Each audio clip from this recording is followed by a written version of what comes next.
Hi guys, welcome to Windsome Cottage Garden. My name is Hannah and I'm so glad that you decided to join us today. We are at the cottage and it's a very exciting time because we're finally getting some vegetable plants that we started back in March in the ground. Today we're going to be planting our tomatoes and peppers, as well as a couple other things like marigolds and cucamelons. But in general, we're finally starting to get this vegetable garden in. You can see behind me that there's a lot of stuff going on. My dad is actually going to be also in the area working on the drip system. I can kind of explain it to you guys when it's all done, but we've done various videos where we've talked about how we water by drip. And so he's just installing this in the garden at this time. You'll also might note that the easy straw that I typically put on my gardens, it's kind of gone. A couple of different things happened. One, they had some excessively windy days where I think it was put on a little thin and potentially dried out during those windstorms, so it kind of blew a little away, helped along by the birds. The birds have actually been using it as nesting material. We have a lot of birds here, which we love, so we don't want to discourage them. But it means that we actually picked up the rest of the mulch, especially because something else that we discovered. The raised bed mixture that we got had a lot of weed seeds in it. And we discovered this when they germinated. So we removed the straw and have been did like a general hoeing weed everywhere except where I sowed beets, rutabaga, and our peas. A couple peas have broken through. The rutabaga are all up. I think the beets are up as well, but I'm not as versed as what they look like. So I kind of left a couple things that I think are beets, and we'll see once they put on a few more leaves what they actually look like. So those are all up and looking great, but the rest we've removed, and we're going to try something different for mulch and to keep moisture in and weeds down. But that is a project for another day. Today is the day where we're getting vegetables in. I actually think this video will probably span 2 different days. Today where I get the peppers and tomatoes in, and then another day, which will actually probably be about 5 days from now, where I get some seeds in the ground, and we'll just kind of combine it all together. So why don't I get you guys set up so you have a bird's eye view. We'll get everything planted and then I'll go over varieties quickly.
garden is all planted out now, and it took quite a bit longer than I anticipated, but all the seeds are sown, all the tomatoes and peppers are in, everything is looking great. I want to kind of walk you through the different varieties we've popped in here, as well as walk you through how we're going to be watering this as well. Okay, so this is now the entrance of the garden. We've already identified that one of our priorities after a couple other projects is getting a gate here, because this is really annoying to undo every time we want to come in and out, but it's 100% necessary for deer. But you can see right away that we have the cabbages we put in the ground, and we have them set up on drip so that they're all getting a nice amount. I don't remember what this is. They had labels that got chewed up by a weed eater. So this is one variety of cabbage, and we have a different variety in the same setup over there we'll go peek at in a second, but I did want to show you guys. Look at our gala apple. I think these are all turning into apples. I think, and I'm not sure, this is new to me, I'm pretty sure if they start swelling like this, it means it was fertilized and it is going to develop an apple. And if they look, well, more like this, pop off, they're not. Which actually, it is absolutely covered, if that is the case, with apples, which means we're actually going to need to thin, but we're going to leave it for a little bit just to double check that I'm right. And once we see apples forming and getting bigger, then we'll do some thinning. Over here is their other type of cabbage that we have in a similar formation. You'll see these red valves are shut off, so when we've harvested the cabbage, we can just turn it off, not waste water over there. We also have a turn off to the tree, which I don't think we would need. But this is a flavor top nectarine, and it is also covered in nectarines. My dad actually came and hand pollinated a lot of this because we just didn't see any pollinators on it. And we were a little worried, so he came and pollinated a couple, and I don't know if he just overdid it. Because, I mean, look at this. On this one branch. 1, 2, 3, 4, 5, 6, 7. From here to here. So we'll have to thin this as well, but again, we're going to wait and see. But aren't they so cute? So, flavor top doing well. And then let me kind of give you an overview of the beds. They're somewhat symmetrical because here what we have is peppers on the outside, tomatoes on the inside along the cattle panel for this bed, and then a mirror image over there. And then we have the arch in the middle, which has some things on it that we'll walk through. And on one side, we have room for carrots. We've got a row of carrots over there. And then on this side, we have beans that I actually just planted, as well as some over there. So let's take a closer look at the drip and the different varieties we have. And actually, it is a new week since I started this project. So if things have grown over the course of the video, that is why. And we've actually fit quite a number of stuff in here. We do have 3 tomatoes in Titan trellis cages because we had more tomatoes than we had space. This is a Jasper cherry tomato. I was already putting on buds. I pulled them off when I was planting, but I will leave any that develop now. So we have 1 Jasper cherry. Then we have 1, 2, 3 Dudespania peppers, which are a giant Spanish mammoth red pepper, which is one of my favorite red peppers. Then we have another red pepper, Corbaci. I think we have 4 of these. Oh no, we have 1, 2, 3 Corbaci, which are skinny, thin, red sweet peppers, and 1 Cornito, which are a yellow sweet pepper, which is more like horn shape as well. And we rounded it out with marigolds in each of the corners, and in the middle as well some alyssum in between to attract pollinators. If we go around here, like I said, oh, I should also point out, here we have 3 rows of drip using the 1/2 inch. Each of the beds has a shut off so we can turn it off. These beds we're only planning on using for a year, maybe 2.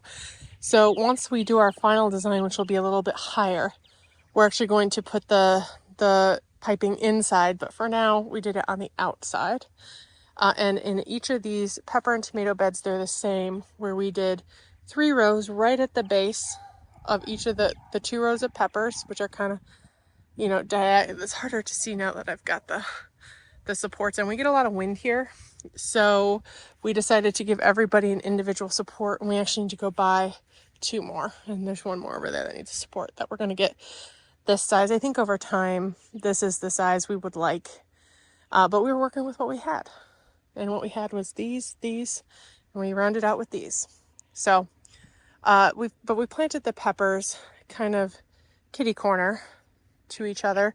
This pepper is a tiny bit close to this tomato. I wish I kind of edged it out a little bit more, but over time it'll be okay. It might get a tiny bit shaded. We'll just kind of have to play it by ear. I think it should get decent sun from this direction still. And you can see that there's a line at each of the base of the peppers, and then a line along the tomatoes on the trellis. And then we came in with 1/4 inch, which has an emitter every 6 to 12 inches. I don't remember what this variety is. I think it's 12. And we did just a row, which is right where we planted the carrots. And again, we have the repeated marigold in the corners in the middle. On this side, we have a sun gold cherry tomato. And then this is a brandywine beef steak style tomato, an heirloom. And then we have 1, 2, 3 San Marzanos, which are canning tomatoes. And then we have, as I said, carrots along that. These are just Danvers, Danvers 126, half foot, whatever, the Danvers variety. Over here, I had 1 extra San Marzano that, in all honesty, I thought was going to die. My mom wanted it, so I stuck it in the ground. I don't think it's going to die anymore, so we're actually going to see. I went to Gardener Supply, and I can't buy just 1 tomato cage, which actually really annoys me. We'd have to buy 3. So we're trying to decide if we want to buy 3 or if I should give up one of mine that I'm using for dahlias. I'd rather not, but I might. We'll have to decide. I might do that for this year anyway. So we've got our San Marzano, as I said, right here. And then we have carrots. We did 3 rows. My mom actually seeded them. You might have seen 1, 2. So there's 1 row along this guy, which this one my dad did first and had me come look. And this is exactly what I told him to do, but then I saw it and was like, oh, we want it a little bit closer. So instead of redoing it all, we just came in and added a row. And then we have the 1/2 inch supply all the way around with 1/4 inch every foot to make this grid. And so there's a row of carrots here, a row of carrots along the 1/2 inch, and then 1 in. I think I only did 1 in. I might have done 2. I don't quite remember. We probably could have done more if I wanted. But I also have along the arch a couple things planted. In a previous video, we sowed some peas, which have had absolutely horrible germination. I'm not sure if something came and ate them. I'm not sure if they're still coming and I just haven't given them enough time. I sowed these a week before the ones I sowed at home. And granted, at home, it's been a heck of a lot warmer than right here, but on each side, only a couple have come up. It's the same exact seeds that I used in my garden. So I don't really know what happened other than maybe something came and ate them. So what I have done to hedge my bets is I have cucamelons here, which will scramble up. And then we also planted a tangerine slice Thumbergias, black-eyed Susan vine, which has got that beautiful flower, which will probably take over this, maybe not reach the top, but we planted on the other side both another cucamelon and another Thumbergia. And in the middle, I planted on this side a butternut squash, and on that side a sugar baby watermelon. So I might regret this if all the beans come up next week, but until then, I'm hedging bets. Also, right here, I should say, before we enter the carrot section, on this side we have a golden zucchini, and on this side we have a green zucchini, which is a Ford Hook variety. Now, both of these markers actually popped out. I don't know if they came out when we were watering or what, but I put them where I think they went. I'm going to see if I can play back the tape and figure out the placement a little bit better. But you might remember we planted rutabaga, which has come up. There's 1, 2, On the other side, this side, there's definitely one. You can see here, we haven't weeded this. There was a shocking amount of weed seed in this raised garden mix that we got. It's actually been really upsetting because it's so time consuming. We would have been better just buying bags and popping them in. We bought this in bulk from a local supplier and not the best. Won't be doing this again. But we did, that's why I actually we removed, and I may have said this earlier in this video, we removed the mulch off of everything and just tore everything out before we planted those two beds. But these had already had stuff sown in them. And I'm not 100% on what beet seedlings look like. This side I did a much better job of, I think, identifying them. This side I'm not so sure. So we're letting things get a little bit bigger. My dad's going to come in and weed this later as well. He likes doing it of an evening because it's quite pleasant down here. But we may end up sacrificing the beet seedlings, leaving the rutabaga. The one didn't make it over here, but this has two. And you can see there's like the one pea over here, and this side has two with one more coming up. But I planted one at the bottom of every one of these little guys and one in the middle. So disappointing, to be honest. So we have the zucchinis kind of flanking the arch as well. And these are bush style zucchinis. They do get a little bit spilly over, but we'll have them come forward and they don't get too big. They'll maybe come out to here, worst case scenario. So I've got those. And then on this side, you saw me just plant Blue Lake bush beans. We did, I think, 4 rows here. And as I said, we have the ambergria, the cucamelon, and then the watermelon. Like, it's a smaller variety, the sugar baby. This is a Chadwick cherry tomato. And over here, we again have the mirror image of the other side, but this is different varieties. We have a Capiola's Pride. I started so many of them. This is the only one that made it. It was very fussy. And then these are all Paul Robesons. So we have 1, 2, 3, 4 Paul Robesons. Around the corner, we have a Juliet tomato, which is more saladette, a small, like a big cherry or a saladette size. And some more peppers. This one right here is a green pepper. I think we have 3 of those. 1, 2, 3. What are you? 4. 4 of those. And then we have 2 mini bell snacking peppers. 1, 2. I thought I had 3. Maybe I messed something up and one of these was supposed to be a mini. But those are definitely green. So 2 mini bells. Then we have 1 jalapeno for my sister and 1 shishito that I really want to try and get my parents to like. I think they would like it if they had one here and learned the way I cook them. So that is what we're looking like. I think that's really going to do it for this video. I'm really excited to see how this does here, and hopefully it likes its spot, it likes its heat levels, and we have a huge produce from this area. I'm really excited to see how things do here versus in my city garden. Things tend to grow really well at the cottage, and I'm hoping this is not the exception, especially as we put so much work into it this year. But I'm happy that it's done and buttoned up, and now we just need to kind of maintain, do some of that maintenance, and enjoy as the rest of the season progresses.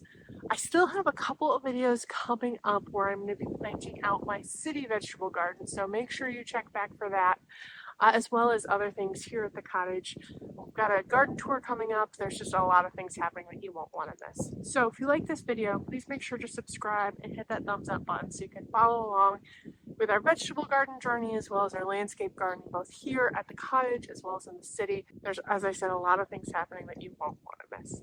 I really appreciate you joining me in this video, and I can't wait to see you in the next one. Bye-bye.